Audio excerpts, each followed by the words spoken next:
Hello, everyone. Welcome to our webinar today. We are so pleased to have you. We're going to give just a few minutes for our fellow attendees to join on the call. I'm here with the one and only John Turley. Hi, John. Hey, Ryan, how you doing? You know, I can't complain yet. I've got a fine cup of coffee going. Glad to see Good. everyone turning up to today's webinar. I hope this finds everyone with the beverage of their choice and in a nice, relaxed atmosphere and ready to learn from you. I think, John, you got a lot of cool stuff to talk about today. Looking forward to getting going. Yeah, me too. We've been talking about coffee this morning. If only we had an informal poll of what beverages were on people's desks this morning. And welcome to all of you just joining us. We're going to get started in just another minute or two. Thank you all so much. We're glad to see you. Just one more minute and we'll kick off. Maybe while we're waiting, Ryan, people could just ping in where they're enjoying their beverage from, where they're Oh, that'd joining be us wonderful from. to see. That'd be interesting to know. Here please feel free to use the chat function and go to webinar or the questions and just ping in where you're joining from. I have snow on the ground in upstate New York.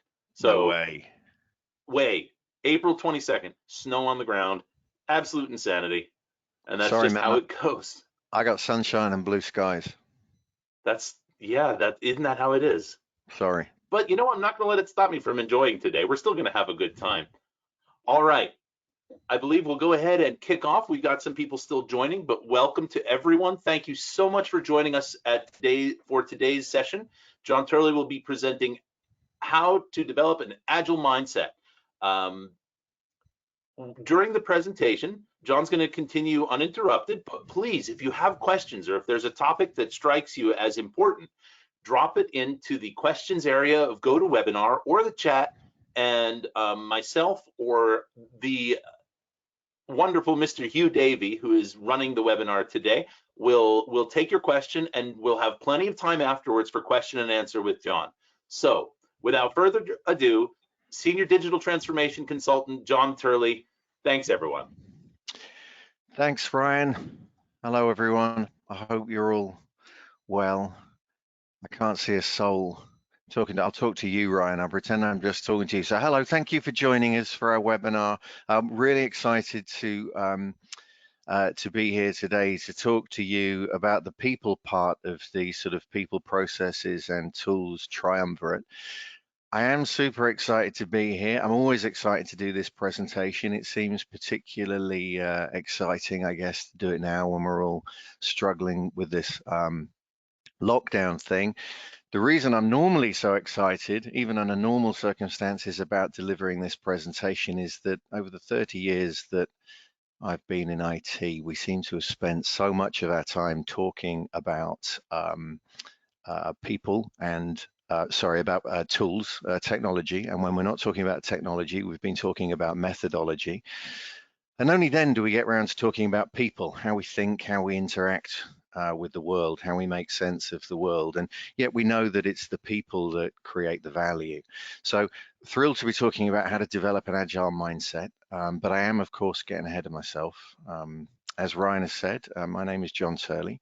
I have spent, by way of a brief introduction, I've spent 25 years in kind of every kind of role, program, project, change role you can think of, really, working on, in senior roles and junior roles on small projects and very big projects, hundreds of millions of pounds a year type projects in some fairly senior roles. I worked most of my time for suppliers or providers of services, IBM and Infosys, for example, and delivering services to large insurance companies and banks, Royal Bank of Scotland, for instance. I also spent some time employed by people I would have once called customers, so UBS, and my last employer before Adaptavist was Thomas Cook. But in 2016, Thomas Cook and I parted company. We had been doing some fairly radical, fairly different things, getting much, much better results, delivering some really complex change that they'd been leaving alone. But we'd been taking some fairly radical approaches to doing anything. you might think we were just deploying an agile mindset really in the way we delivered large-scale change. And despite the results, it wasn't universally welcomed by the senior executive. I felt they were very stuck in their thinking around the status quo. So we parted company, and I actually gave up on IT. And I went into academia. I did some teaching at De Montfort University. I started a PhD, which I didn't get very far on before I decided that wasn't really a good idea. And I started to try and answer questions about why what I did worked sometimes, why it didn't work other times. And I dived into, under the sort of tutelage really initially of a guy called Dr. Bernd Stahl, who was very kind to me, into complexity science and sociology and developmental psychology. And it's these two different parts of my career that I bring together at Adaptavist, where we're applying new learning and thinking to try and get things working in a different, better way. And it's these two things together that I bring you, both my experience as a practitioner for 25 years in IT, but the learning and the application of the learning in complexity science and sociology and developmental psychology. So this is my little presentation for you. That essentially is the agenda that we're going to cover. Why do we want an agile mindset? Well, an agile mindset is the heart of deep collaboration. It's very difficult to unlock deep collaboration without an agile mindset. That isn't a complete answer. We'll dive into that for maybe the first third of the presentation. What is a mindset, an agile mindset particularly? We talk about this a lot in the agile world, in the IT world. But we don't often talk about what it is, so we refer to agile mindsets without talking about what they are, and this is where we turn to developmental psychology. We could think of a mindset as our psychology, as our meaning-making system, as our values and assumptions, often unexamined, as our psychologic or our action logics or our mindset or our worldview. All of these really are names for the same thing. And then once we start to understand what our sense-making system is, what our mindset is, I'm going to try and spend the majority of the time on the how do we get one, how do we develop our mindset, both individually and as groups. So I'm going to whiz through the first bit kind of quickly, so I apologize if it goes too quickly. Why is an agile mindset important is essentially a dive into a world that is increasingly well documented, and I'm going to assume that a lot of people on the call have a degree of familiarity with. We're going to be talking about complexity, really, and the changes that that's driving and what that's unlocking. I'm going to try and do this quickly because I'm assuming just a small level of familiarity, so we can talk about the last bit, the what do we really do to get an agile mindset. So complexity is increasing, right? This isn't new. You can actually find this idea in sort of Buddhism, 2,500 years ago, or whatever it was. In 1997, a guy called Yunir Bar-Yam, who is a physicist, he's now the founder and president of the New England Complexity Science Institute, started to measure it. And as complexity increases, it's important to know that nobody's saying that it's increasing in some sort of homogeneous way or a consistent way, yet the pockets of complexity are increasing in number and they are getting bigger. So more of us are working in complex environments. Now, by complex, what we mean is there are more moving parts in the environments that we work in, and those moving parts are more highly interconnected than ever before. This means that in a complex environment, there's a non-linear relationship between cause and effect. That sounds dry and academic. What that really results in, the important thing to take away, is that complex environments are, as a result of this non-linear relationship between cause and effect, they're both more volatile and unpredictable and ambiguous. Now, those words, actually, there's a phrase that some of you might have heard of called VUCA. It comes from the American Marines. Volatile, unpredictable, or uncertain. Sometimes people say complex and ambiguous. And this is really the result of globalization, of powerful new technologies, and the scale of the organizations. To help illustrate complex environments, not to explain them, but I want to talk a little bit about examples of complex environments that we're all familiar with. I doubt that we think of them as complex environments, but as I start to talk about these things that you'll be familiar with a little bit, you'll start. What I'm trying to illustrate is the way we think when we're in these complex environments, even though we don't call them that, differs from the way we might think when we're at work.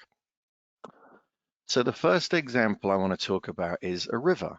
Imagine yourself sailing in a sailboat on a large river. You know that you can't point, you don't have to be a sailor to know this, right? You can't point that boat anywhere that you want to go and expect to go there. There are some things in this complex environment that you need to take into consideration. Which way is the wind blowing? Where are the banks of the river? What's the course of the river? How fast is the water flowing? Are your sails up? Is the tiller connected to the rudder? Did you lose the rudder when the wind got up before? There are lots of things that you need to think about, and you can make the boat move in a direction that's somewhat of your choosing, given the interplay of all of those things, but you can't just point it in a direction and go. So in a complex environment, we naturally start to think differently about control, about how we might think about control in the workplace, for example. Motorways are an interesting example. I first started to think about these when I was working somewhere, and one of the people in my team had just finished a master's on non-linear dynamics and had done a thesis on motorways.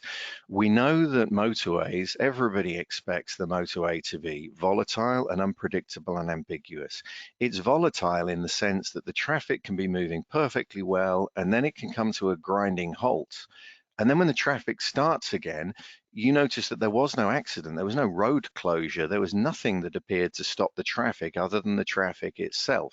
So I'm not going to dive into what happens in the non-linear relationships in there, but it illustrates that the road can be running perfectly well one minute and it can stop the next, and the changes in what's actually happening are minuscule.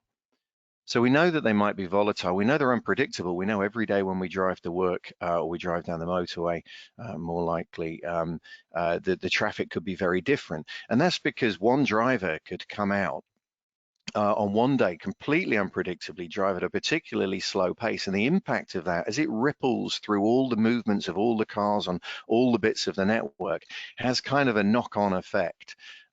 So it becomes very unpredictable, and it becomes very difficult to describe whether a road network is working as expected or not. So it's ambiguous. So for instance, are traffic jams an expected, necessary way of roads working, or is that the road malfunctioning? You could debate that for a long time.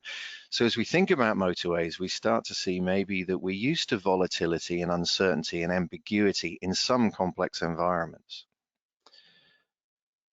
The last example that I want to use is a rainforest. Now, rainforests are big, and there's a lot in them. This is why I want to use this example. And what I want to point out is that whilst there are definitely some benefits of thinking as complex environments systemically, that is, thinking of them as a whole, thinking of them as a system starts to become problematic, because you have to have a boundary around a system. There have to be things in the system and things outside the system, and the boundary might be permeable and so on. It might be an open system, right? But there are still things that are in and things that are out of the system. And that really affects the way we think about how we interact with the environment as well. That has great implications for how we think about how we interact with the environment. And it leads to us thinking about, you might have heard about complex adaptive systems. This is a very common sort of part of complexity, really, and a lot of people will say that our organizations are complex adaptive systems. And the problem with that is, and this is a critique that really comes from Ralph Stacey and Chris Moles, not from me, right, is that you can't actually study a complex adaptive system. All you can do is model a complex adaptive system in a computer, and then you can study the computer model, which really begs the question of whether you're studying the complex adaptive system or whether you're learning about, or whether you're studying computer programming, right? Whether the complex adaptive system really exists is highly questionable, and it leads to all sorts of problems. So we've got to think very expansively, very inclusively when we're thinking about complexity. So hopefully that illustrates a little bit about how everybody has some familiarity with complex systems, and when we're in the complex environments, and when we're in the complex environment, we just naturally tend to think differently. But this isn't how we think of our organizations, our society, the companies we work for, and any kind of human organization, really. We tend to think of human organizations, we'll stick with the companies that we work for, or maybe the clients that we work for, as being complicated. And again, a word of caution here, organizations are neither complex nor complicated, nor simple nor chaotic for that matter. They're all of those things at the same time, right? But the idea that the world we work in is complicated, that is that we can know everything that needs to be known about the complicated environment, that we can understand the relationship between cause and effect, and that therefore a complicated environment is relatively stable and it's predictable, is one that's deeply ingrained in our society. We could go back to Plato and the ancient Greeks, but we won't, to start to talk about where those ideas come from, but we won't. But I will go back to Isaac Newton. Isaac Newton, in his natural philosophy, which is obviously a profound, important piece of work, which has changed the world, right? There's no question about that. But what he said in his natural philosophy isn't right. There were problems recognized with it at the time, but essentially what he's saying is that, in fact, he did say that he could predict anything in the universe as long as he knew the force that was being applied and the mass, right? What his natural philosophy didn't explain was how this whole thing got started. And then he pointed to God. He said God started it, which is kind of interesting, I think. But that idea of Newtonian mechanics, we still talk about. Newtonian mechanics is a complicated environment. And we see that example also playing out in the work of Adam Smith in 1773, published The Wealth of Nations, in which he described a journey to a pin factory where he found an artisan pin maker. And the artisan pin maker was creating 10 pins a day. And he broke the job down into 10 different stages, and he got specialists to do each stage. So he now had 10 people, not one, but he got 100 times the output, right? Again, he's breaking down a process as if it's a complicated process and showing a massive increase in output, which is brilliant for the pin maker because suddenly they make a lot more money and presumably can eat and buy shoes and things like that, right? It's a tough world. But what he'd also done was ruin the artisan pin maker's job. Not that the artisan pin maker cared, I'm sure, but that's what had happened nonetheless. Now, this idea of a complicated world we see playing out in the sort of organizations of the 20th century, many of which still exist culturally, clearly. In modern organizations, things like ITIL, Prince2, or annual budgets or job descriptions or competency frameworks, these are all very powerful, very important things, but they're based on the idea that the world is essentially predictable and therefore we can plan. So if you think about a job description, which is written before somebody is hired, often, the assumption is the job that person is coming in to do can be written down and described in the job description, and they can go away and do it. Clearly, there's an assumption there that the job is known before it is done. And that's problematic in the postmodern world, in the world of the 21st century, in the world that is becoming more complex, more unstable and uncertain. That complexity brings a challenge to the way of thinking about a complicated world. The idea that hierarchy and bureaucracy can be the sole ways that we run organizations in a complex environment is problematic. Hierarchy and bureaucracy remain very important. They remain critically important to our society, as does the control that they that they bring, that they enforce, really. But in complex environments, our friend Yunir Bar-Yam, who I mentioned earlier, said also in 1997 in Complexity Rising that as complexity increases, the lateral interactions in any human organization become more important. Now, those lateral interactions are people getting up from their desk and going and finding a peer who can help them solve a problem, work out how to solve that problem and implement it without necessarily reference to the hierarchy or bureaucracy, right? They're fast, they're dynamic. Those collaborative relationships in a complex relationship are very important. And the patterns of those collaborative relationships in an organization could form what we might describe, do form what we might describe as a social network. And the structure of those social networks within an organization tells us a great deal about how organizations can function as complexity increases. So, whistle-stop tour of complexity. I hope that was okay and doesn't leave too many gaps. The upshot of all that is that, as Einstein said, we can't solve today's problems by using the same kind of thinking that created them in the first place. We need a new way of thinking about what our work is, what our organizations are, and this is an agile mindset. Now, to understand a little bit more about what an agile mindset might be, or is, well, might be, we can turn to developmental psychology. And I'm going to talk first about a school of developmental psychology called the cognitivists. The cognitivist idea is deeply embedded in our society, in our view of what people are and how people think and work. It sort of manifests itself most fully in the idea that because the development of our brains is completed by the time we get to our sort of early 20s, our cognitive development is completed, it's finished by then, which, modern medical science sort of shows to be true. We can sort of accept that idea. We are then a type. Right? We're a fixed type. We're the type of person who likes risk or doesn't like risks and so on.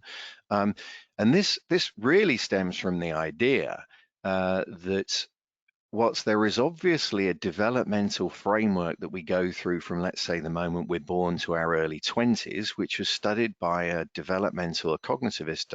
cognitive developmental psychologist called Jean Piaget, whilst we obviously go through cognitive development as we grow up, it stops when we get to 20, right?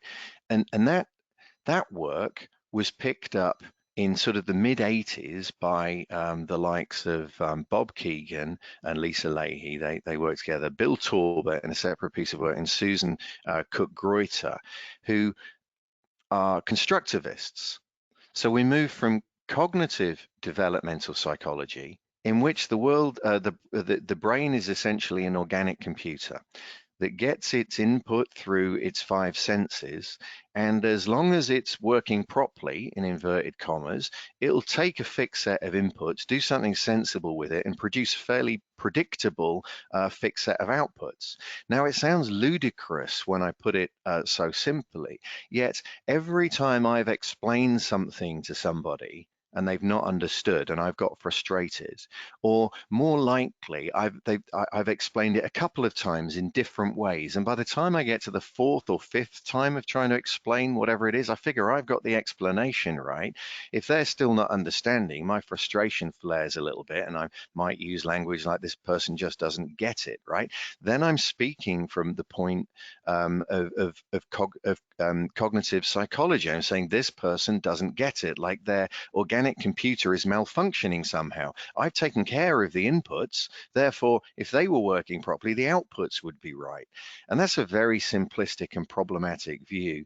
And I'm hoping that as I speak, normally I can see an audience when I say this, and people will be nodding and looking, said, oh yeah, I've done that, I'm thinking there's probably some people who are listening who have done the same thing, who recognize that. So we kind of intuitively know that this cognitive view of psychology isn't right, yet it's deeply embedded in our culture and we all enact it quite often, I think. An alternative is the view introduced by Keegan and Leahy and by Torbert and by Cook-Greuter that started to emerge in the mid-80s in response to cognitive developmental psychology. They call it constructivism. But all that constructivism means really is that this is a school of adult psychological development in which we are all making our meaning of the world around us all the time. We're working really hard using our cognitive capability, clearly, but over and above that, we're working really hard to create a narrative that explains what the world is and how it works, and therefore what options are open to us in terms of how we engage in it, and what options are likely to get to the outcome that we want. So this meaning-making system, which is our psychology or our worldview, or all those words that I used earlier on, this meaning-making system also goes through observable stages as we grow and we develop. And it can potentially continue all the way through our adult life to our very last day. Now, it doesn't necessarily, but it could do. And it's an upgrade in our meaning-making system where we continually refine what we understand as self and what we might understand as other. And the more refined we can understand self and the more refined understanding we can develop of other, the more complex our psychology is becoming. So we move through these observable stages, and in Keegan's framework, there are, that was sense making, there are 5. There are some intermediate stages, also 4 intermediate stages, so 21 in total, but forget about that. The last 3 of the stages are the ones that we're interested in, really, because the first 2, most adults have passed through by the time they get to the world of work, okay? Now, the third stage he calls co-authored, excuse me.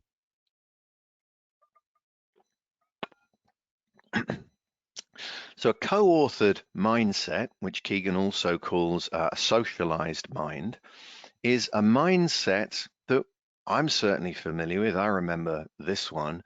You might too. It's when you have a socialized mind, you're drawing your self-esteem from your membership of the group. Now, the membership of groups is fundamentally important to us as human beings. The key thing here is that you're drawing your self-esteem from the membership of that group, right? So you don't want to rock the boat. You tend to fall in line with what the consensus of opinion is. You don't want to challenge it too much. You might want to fit in terms of the clothes you're wearing, the things you're saying, and so on. Belonging is everything. Your sense of belonging is your sense of self when you're in a co-authored mindset. There's a lot of research done which produces roughly similar results, that the majority of professional people are of this co-authored mindset, right? Predominantly, we move around different mindsets somewhat, but they're predominantly of a co-authored mindset. So between 35 maybe and 40%, depending on which study you look at, people are drawing their self-esteem from the group, right? But at some point, for many of us, adopting the opinions of the group, life just proves that that's not sometimes a very sensible way to go. And, we'll all be familiar with phrases being asked by your parents, maybe, can't you think for yourself, and that kind of thing. And at some point we start to, to use my parents' words, think for ourselves. And we start to develop, we start to self-author our own mindset. Right? We start to realize that the things we held to be true because the group held them to be true were perhaps wrong. And actually, we might be better qualified to work out what our own value system is, what our own deeply held assumptions are, what our meaning making, how our meaning making works. And as we do that, we start to step into the world of the expert. So we're now drawing our expertise from, we're drawing our self-esteem from our expertise, or as Cook-Greuter says, she calls this stage skill-centric. So we're starting to draw our self-esteem from the fact that we're the expert. It's not the group. I know, right? And think of this mindset emerging out of the mindset that that draws its self-esteem primarily from the group to author its own self-esteem, if you like. Now, this mindset is really powerful. This is the mindset that gets us to go and pursue new knowledge, new programming languages, new accreditations, all this kind of thing. But there is a dark side, right? People of a who are very embedded in a self-authored or an expert or a skill-centric mindset, because it is the source of their self-esteem, are quite likely to react badly if their value system, if their meaning making is challenged. So if you challenge their expertise, it's almost taken as a personal attack. They're quite likely, therefore, to cover up gaps in their expertise because they are drawing their self-esteem from their expertise and they assume that everybody else is. And whilst it's quite powerful in a way to be an expert and you can be quite decisive and get on and do things, it becomes a bit of a barrier to learning. So at some point, the kind of pressure can emerge on that way of making meaning to upgrade the self-authored mindset to something that's fundamentally different, right? Now, the last stage in Keegan's framework is called a self-transforming mindset.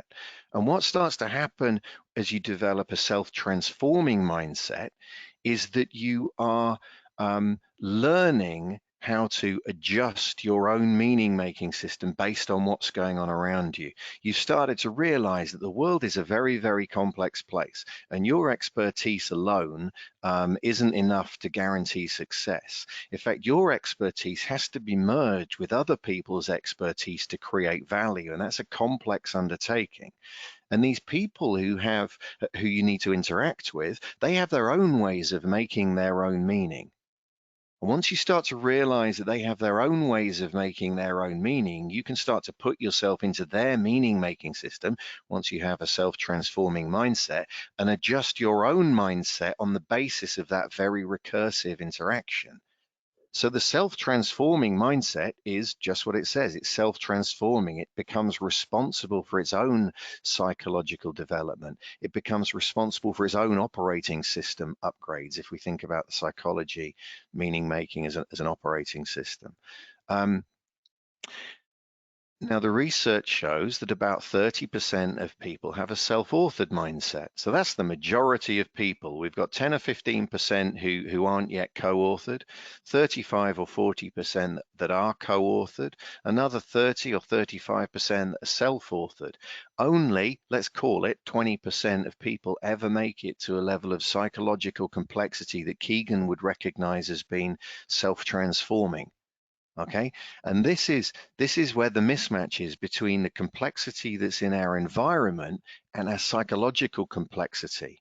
And it's this mismatch that drives a lot of anxiety, particularly in the workplace, because that's what we're talking about. So we move through different observable stages.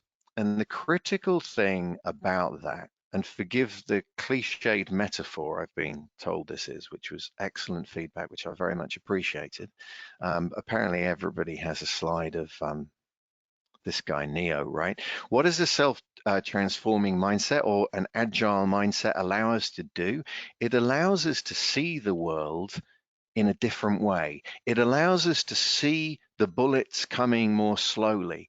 It allows us to perceive of a set of possible actions that are different to the actions we can see when we're in the self-authoring or co-authoring mindset. And it allows us to deploy actions that are more congruous with the complex reality, right? So an agile mindset is powerful and it's important, but it's difficult to get. So, how do we develop one?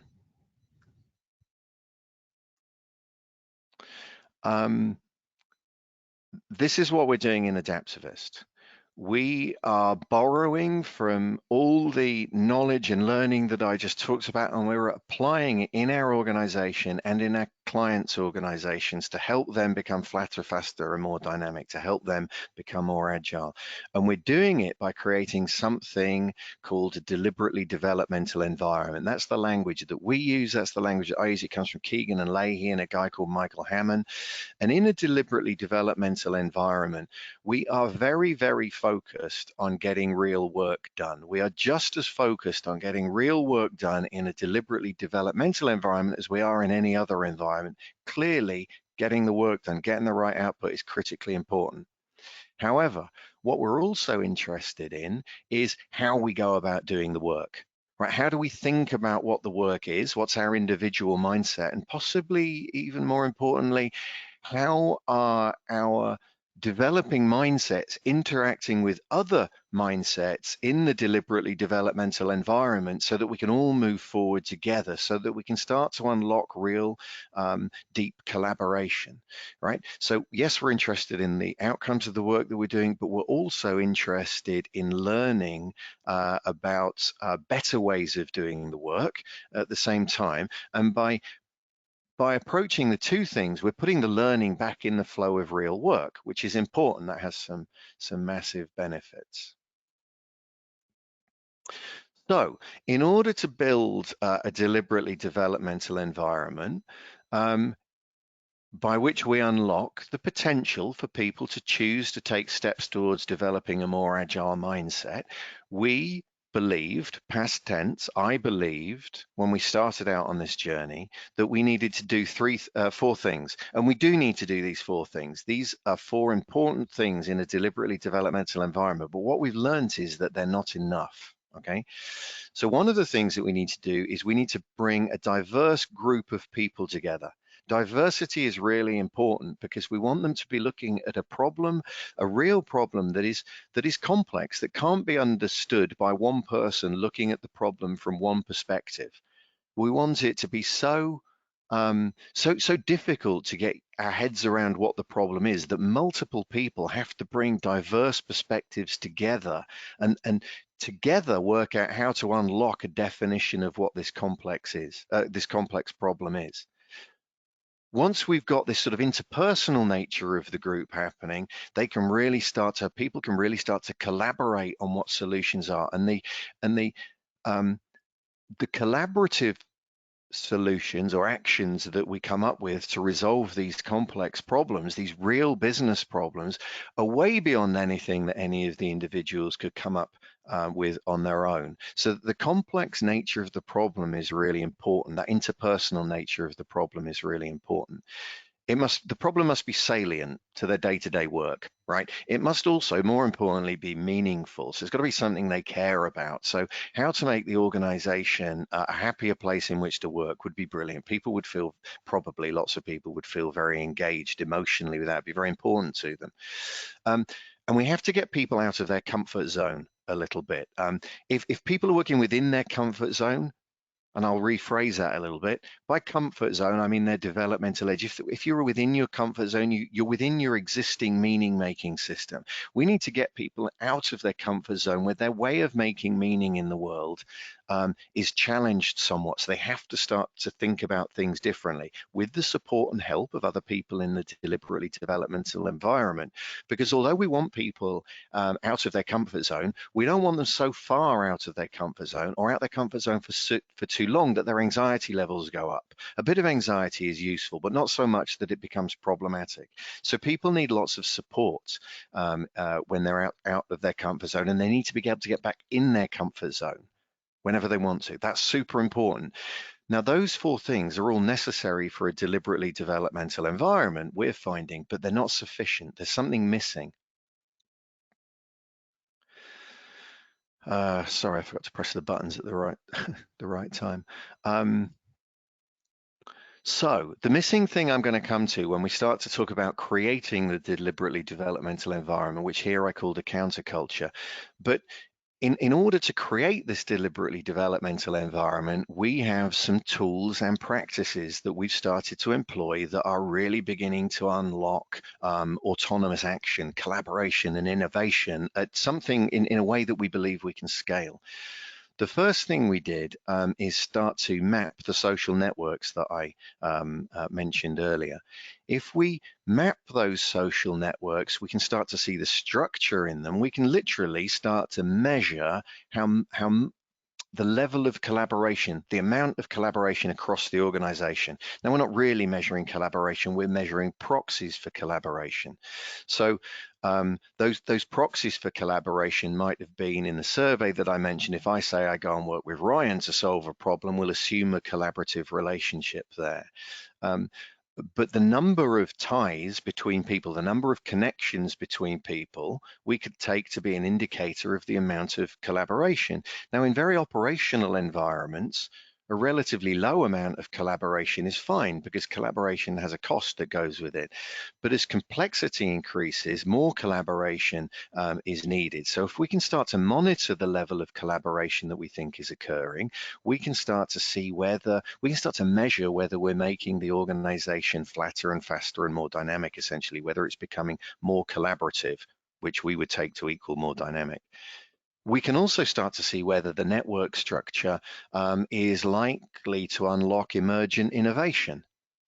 There's a lot of research into network structure and emergent innovation, and if we don't see the network structures that tend to be associated with it, then there are things we can do in our deliberately developmental environment with other people to unlock those kind of structural changes that we want to see. We can also see how siloed we might be, or how siloed a client might be. We can start to actually visualize the silos.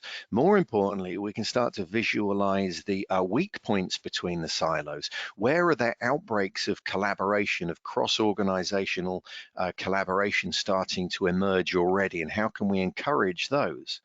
And we can find now easily who are those really important individuals that are passing a lot of information through them in the network, linking silos together that would be otherwise be discrete from each other, because those individuals are massively important, but they're also at risk of collaborative burnout. So we need to make sure they're okay. And they're through no fault of their own, they're likely to be locking up information.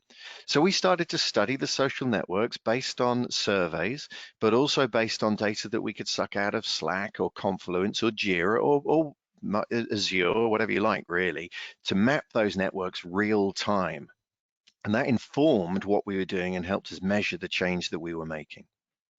The key thing, however, is that we need to unlock shifts in individual mindset.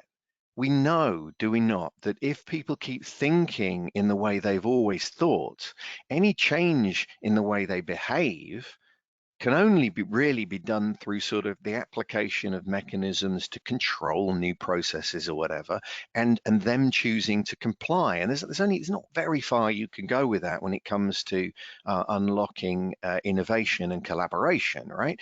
So we've got to change people's mindset, and that happens on an individual level. And we've done that through some coaching, and the coaching is proving to be very successful. We use some of Keegan's work, which he calls immunity to change, and it's a 5-step framework in which groups of us get together, often 2, could be more, get together and talk about developmentally, what's the thing they need to get better at to lead organizations, and we're all leaders, more successfully. So some people often say, I need to be less controlling. I can see that. Let's say that's an example. Then we start to think about, well, what are you doing instead of letting other people lead, letting other people control? And how do you feel when you imagine yourself stopping doing that? And there tends to be a flicker of emotion. And then people can start to unpick the hidden commitments that they've got that are important to them that they don't recognize, that conflict with that stated objective of letting other people control things more or whatever it is. And over a period of 6, 8, maybe 10 weeks, just an hour a week, talking that through with that structure, creating an immunity to change map, we started to unlock some really important change in individuals. And it does unlock change. It doesn't change them. It allows them to learn how to change themselves. So that coaching, sometimes it's called vertical development, is really important. That's part of the personal journey. Part of the group journey is in the deliberately developmental environment, which we increasingly say is a counterculture, right? It's a place, a psychologically safe place we're trying to create, where the assumptions and the values and the processes and the ways of working that exist in the rest of the business, in the operational part of the business, they don't apply, right? Well, I love it. We're renegades and rebels. I love to say things like that. And we're going to do things differently. And if we ruffle a few feathers, I'm sorry, and we'll come and talk about that and we'll learn.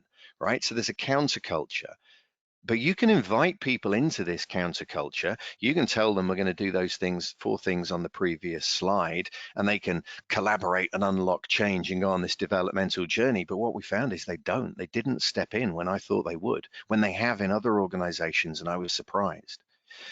So we had to turn to theories of motivation, and we turned to self-determination theory.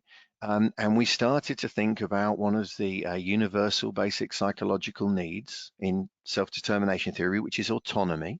And we started to understand how control can undermine autonomy. And given that we're asking people to act autonomously and they're not, maybe we thought this is because there's an amount of control in the environment, or people perceive there to be an amount of control in the environment that undermines their preparedness to act autonomously, that is, of their own volition. So we started, I ended up talking to some of the people who are involved in the original research for self-determination theory, which is super exciting. I asked them how they had done their research into people's propensity to receive information and interpret it as an instruction versus receiving the same information and interpreting it as an invitation to be autonomous, right? We started to understand that, and we started to understand how to use the research tools to work out how likely individuals were to be autonomous or respond to instructions. And we deployed that research tool within the organization, and it's very simple, and we'd love to do it for our clients or anybody else. It's simple, it's informative, we can produce visual data off it to understand how much teams and people like control, put it bluntly. Now that's key. That's not just of academic interest, because what we found is that if we then take extra care, extra steps to support autonomy, to appeal to people's desire, their inbuilt desire to be autonomous, if we just spent a little bit more time trying to support that autonomy, then indeed people would start to act autonomously. Then they would step into, or then they started to step into the deliberately developmental environment. We started to create what we call action learning groups, which are the small groups where we put the action and the learning together. And we've started to see collaboration and innovation start to emerge in a way that we can scale. So we are getting to real practice. So that's kind of the things that we've done. So I'm a little bit late there on that one, I'm afraid. I hope it made sense. So the message here is that once you establish an agile mindset, or even a more agile mindset, you start to be able to begin to act in a way that is more congruent with the way the world really is. So people stop acting and then being surprised that the outcome was different to the one that they thought they should have got. So that's it. Thank you very much. That's me done. That leaves us with about 12 minutes for questions. Now, John, thank you so much. We have had fantastic questions come in, wonderful questions that I'm going to start feeding John here in just a second. But I want to let everybody know that we want to respect your time. If we don't get to your question, we will email you a follow-up. You'll get an email from me with the beginnings of a conversation, and we are happy to go back and forth and talk about this stuff. 1, 2. If you're interested in seeing more about what Adaptavist does, there's a link here that is going to drop in the chat. That's our Agile mentoring service that incorporates some of the things that John was talking about, especially the social insights technology that gives you some overview. So John, let's start with some questions. You ready? You need. Yeah, ready. All right, you pump. Oh, here we go. Yeah, let's The go. first This is one. the good, really good bit. This is the good bit, because the first question that we got is related to the current crisis. How can, and let me pull the question up because we want to make sure that I'm giving it credit to the right person.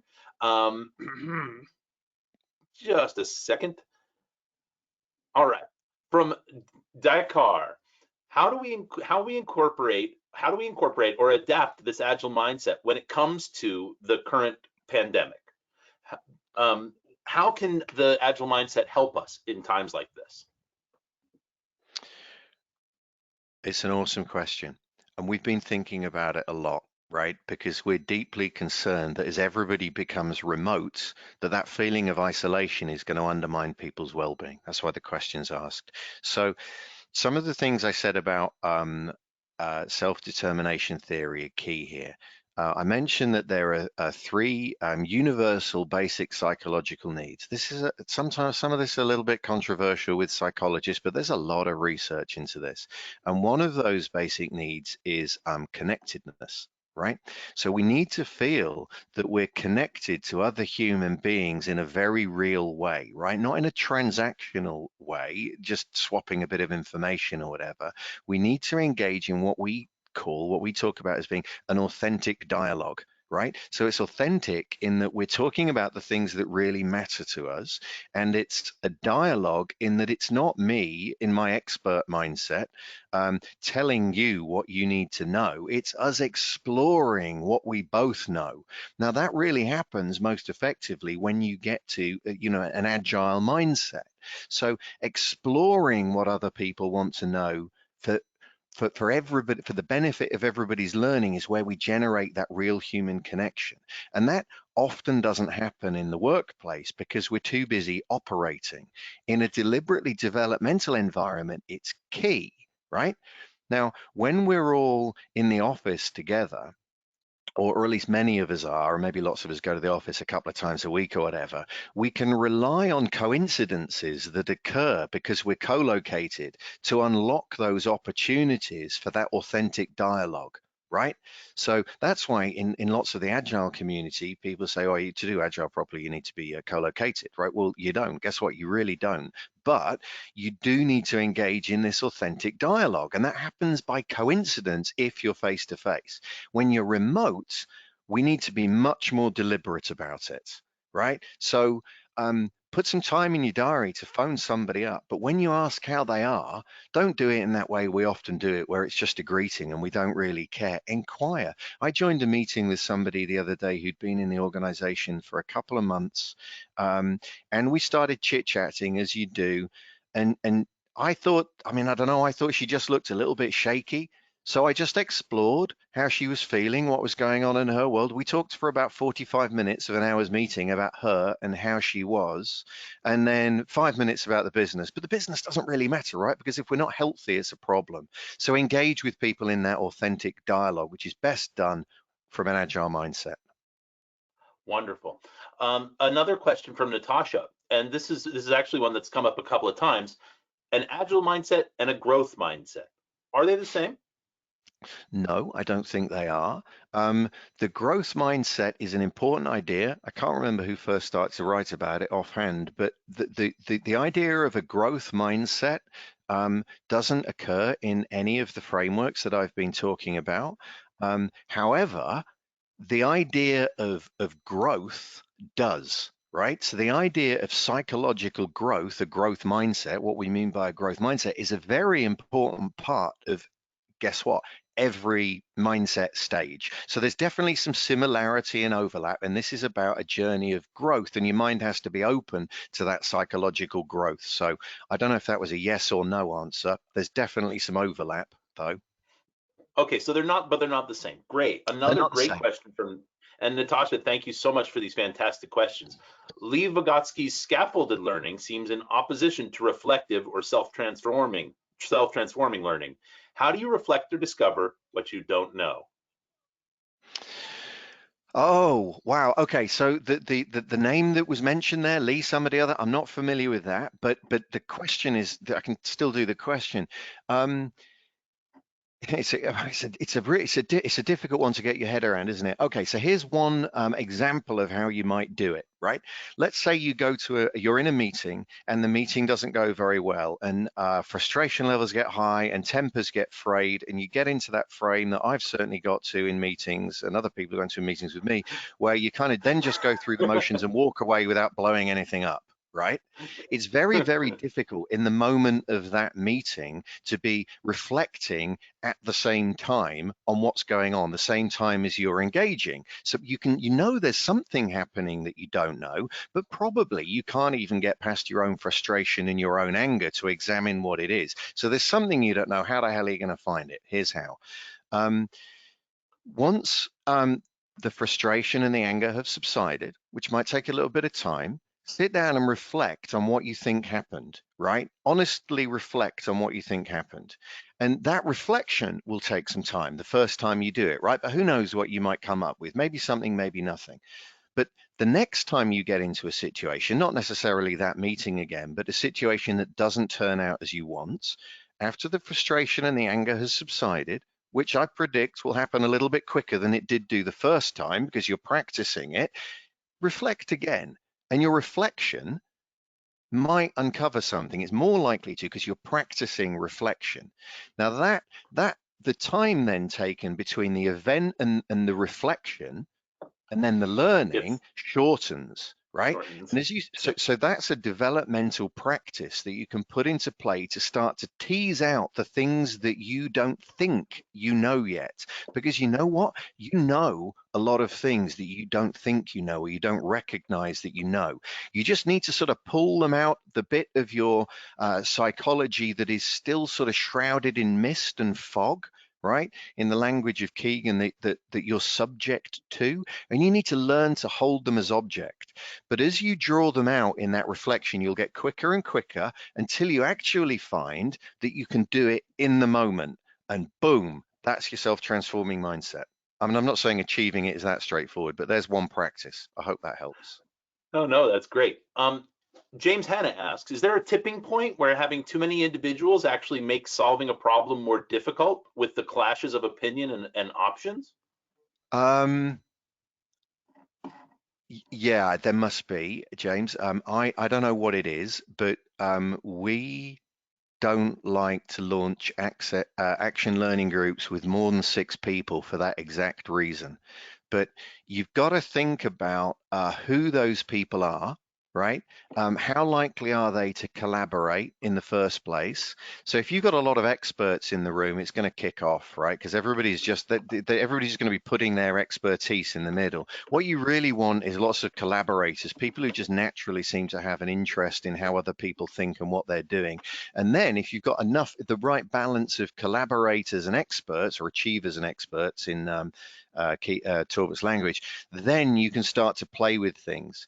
But these groups actually become more developmental if you have somebody of a more a later developed mindset leading it. That's the key to development in action learning group. Okay, I want to make sure that we're respectful of everyone's time. That being said, I don't have anything after it at the top of the hour. And John, I think you're clear for a while. So are you good to hang out and answer questions for a bit? Yep, I'm good for a bit. I have got another meeting to be in, but I've told them they're prepared to wait, so they can. Good. Yeah, I mean, they can crack on without you. All right. How do we measure social from Christopher Peacock? Thank you, Christopher. How can we measure social interactions without being intrusive or appearing to micromanage? What a brilliant question, Christopher, because that is a real concern. And it's a legitimate concern, isn't it? Anytime we start gathering data, people start to be concerned that that data is going to be used for something that they're not thrilled with, such as putting them into a little box and saying how good or bad they are, right? Am I along the right lines with the answer for this? Is that what the question's getting at, Ryan?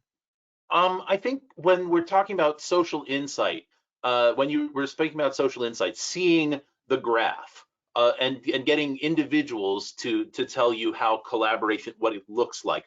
But maybe, Christopher, we can get back with you on email about that, because we actually have a ton of questions to talk about.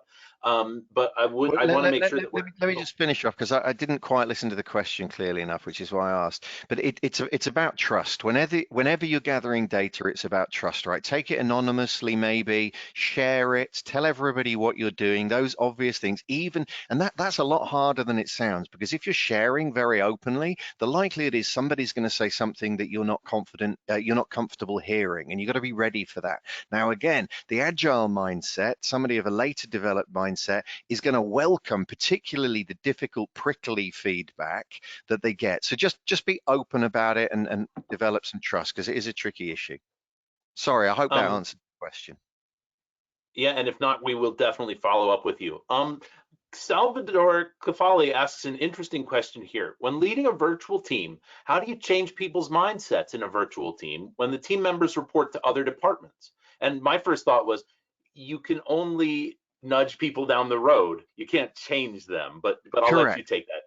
Yeah, no, that's absolutely right. I don't know honestly that it matters whether they're a virtual or co-located team, particularly. But yeah, it is of key importance that we're not changing anybody. What we're doing is creating an environment in which they may or may not choose to step forward on the developmental journey.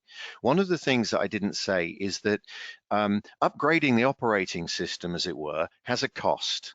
Right, it's actually quite a high cost. It's not in itself an enjoyable experience. People are upgrading their operating system because there is something unsatisfactory about the way they're living their lives currently. Examining what that is and stepping forward on that journey of growth, not necessarily nice, not something that we lead people down. We can only maybe point the way if they want to go there. And whether they're virtual or co-located, we do that in the same way, really. The developmental environment creates a space in which people can choose to step or not. And it's why development happens much more effectively if there are people of a later stage mindset working with people of an earlier stage, because the people with the later stage mindset they can literally see the problems that our individuals are having. So one of the things we might do with somebody virtually or co-located is, if we know that we've got one expert and one achiever, let's say, so the later mindset, or to put it in our language, let's say we've got somebody we perceive to be very operational and very orientated around control and process, and we might think secretly, we might not say it out loud, that they're more interested in following the process than they are getting the job done, right?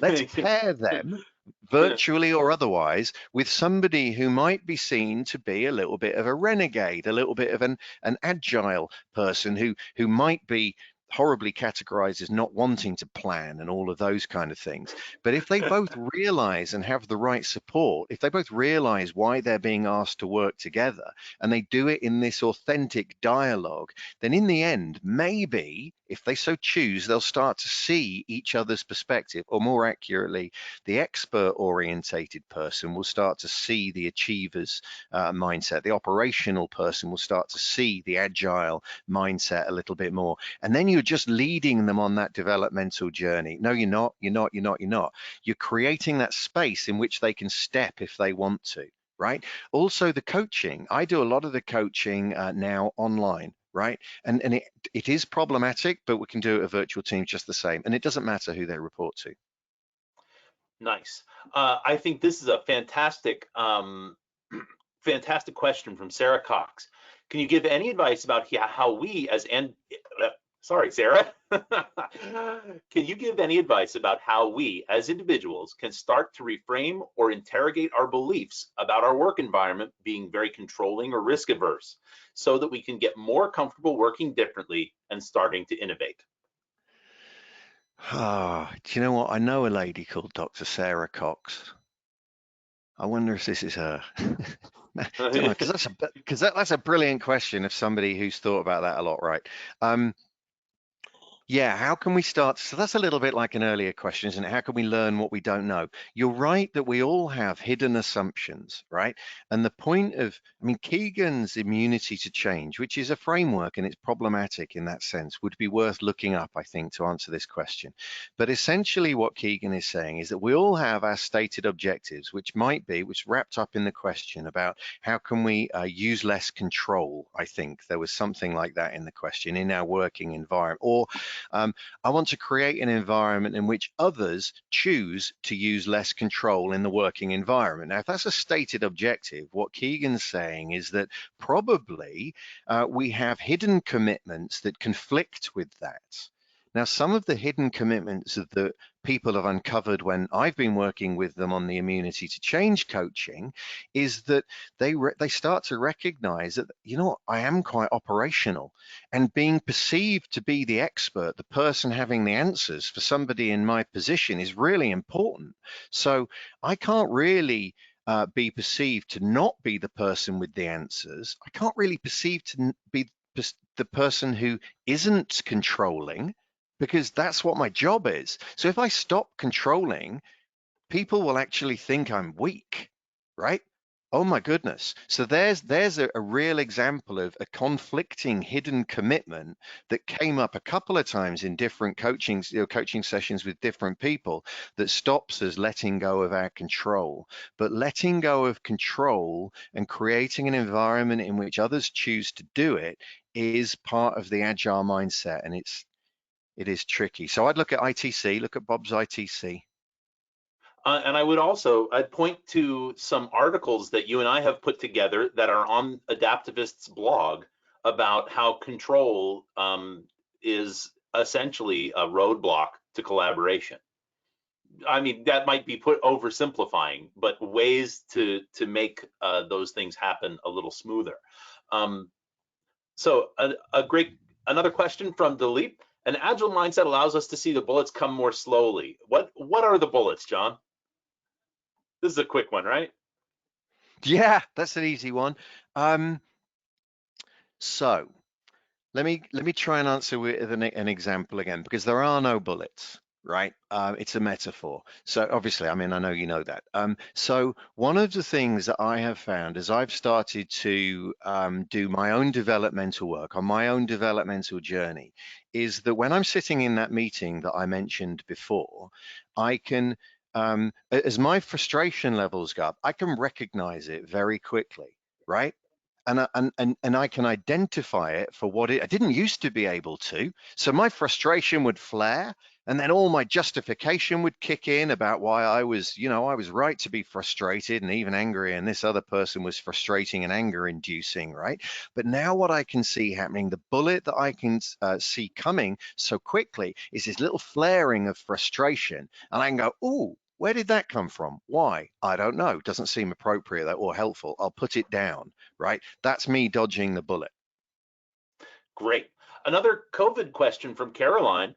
Many of our pharma clients have been struggling to incorporate Agile within their organizations. Now, during COVID-19, they're feeding back that their organizations are now living it due to the need to seek solutions at speed despite virtual working. Is it going to stick?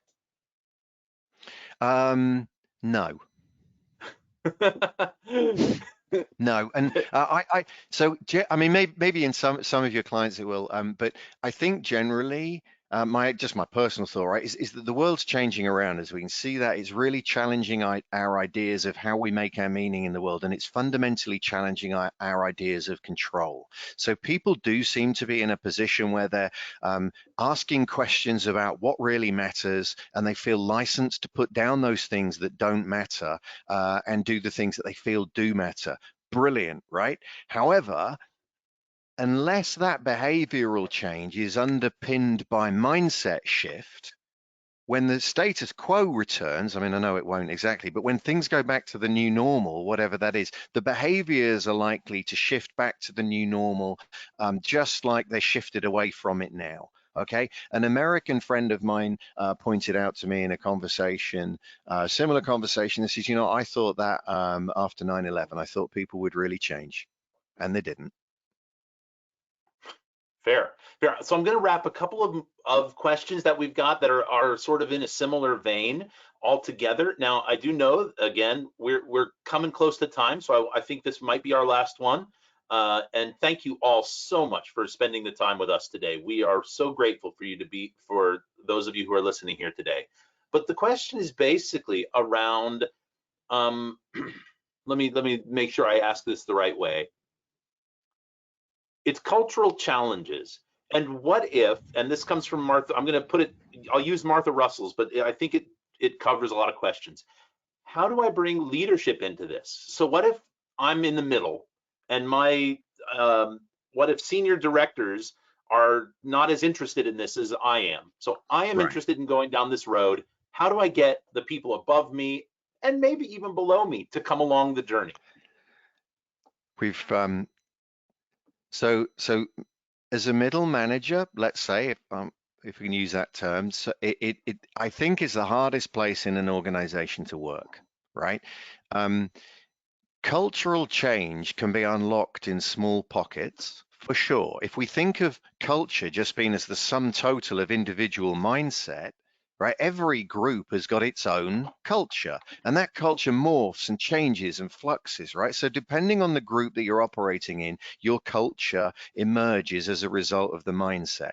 So if you can shift the mindset of the people that work for you or your peers, you start to unlock cultural change. However, for sure, that cultural change will not grow particularly far, and it will not embed unless the people more senior start to get on board as well. Okay. Now, in order to unlock that, I think two answers, right? One is that we've got a great article on our website about the organizational gradient and how middle managers need to add value, not by taking instructions and disseminating instructions anymore, but by translating a very legitimate need for a greater level of control and less autonomy further up the organization, and more autonomy and less control down, right? So what we see a lot of operational managers do is get what they perceive to be an instruction, and even though they don't agree with it, roll it downhill, right? And there needs to be a more sophisticated understanding of how to translate the two. But that starts by appreciating that the CEO and the rest of the C-suite and the directors that report to the VPs or whatever it is, they have a legitimate need and right and value to add by exerting control. Control is not the enemy. We just need to interpret it differently and translate it differently as it goes down the organization. Okay, so that's one answer. That's one part of the answer. The other is that we have a service that we've got a jokey name for it, which I won't use at the moment, whereby we embed people into the governing bodies of organizations to observe them working as cross-functional teams or otherwise. We do a mindset assessment, we do a teamwork assessment, and we make some recommendations based on that. So we can help get teams of middle managers collaborating more effectively, which unlocks mindset change.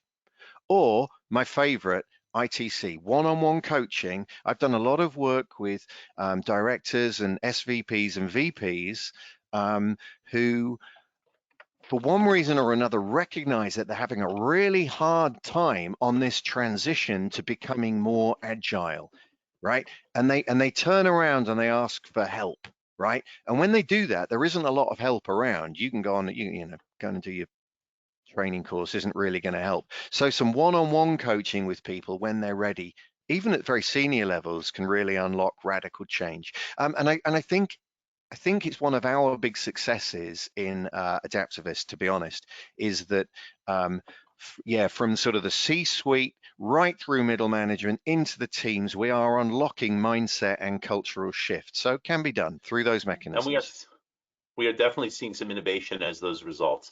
Folks, thank you so much. If we did not get to your question today, we will be emailing you. If you're interested in asking other questions, we'll be sending you a follow-up email after this webinar. Just respond to that email and let us know what's on your mind. We're happy to reach out to you and get in touch.